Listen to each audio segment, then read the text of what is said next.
Maryland. The war that began more than a month ago is blamed for a sharp rise in gasoline prices. We've all felt them. As of tonight, AAA reports that Marylanders are paying $4.08 on average for a gallon of regular. That's just a few cents cheaper, though, than the national average of $4.11. It's the first time in 4 years the national average has been north of $4, while Maryland lawmakers have not waived the state's gas tax.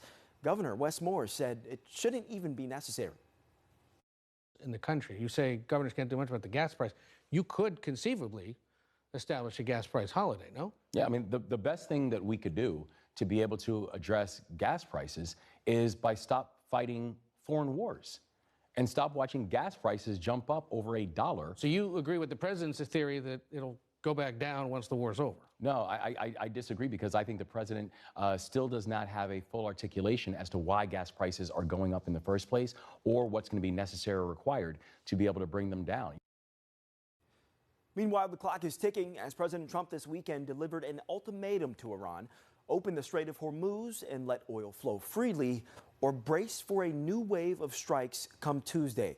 Torian Small reports for WJZ from the nation's capital. President Trump took to social media again on Easter Sunday to issue a post that contained expletives, warning Iran to open the Strait of Hormuz or face a massive attack. Tuesday will be Power Plant Day and Bridge Day, the president wrote. You'll be living in hell, just watch, ending his post with praise be to Allah.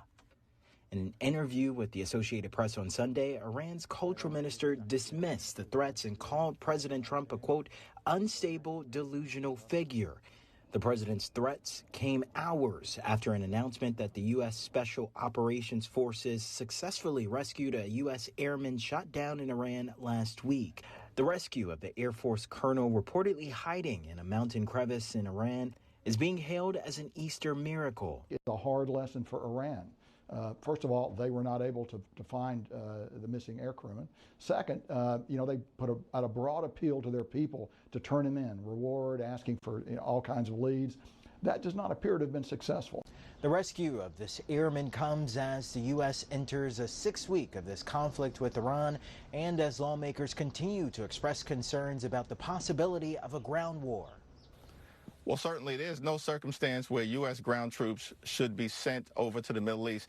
This war is already deeply unpopular for obvious reasons amongst the American people, and the American people are not going to accept ground troops being put into harm's way.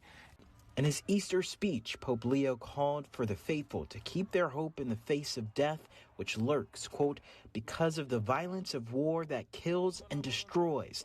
Pontiff also announced a prayer vigil for peace to be held on April 11th. Torian Small, CBS News, Washington.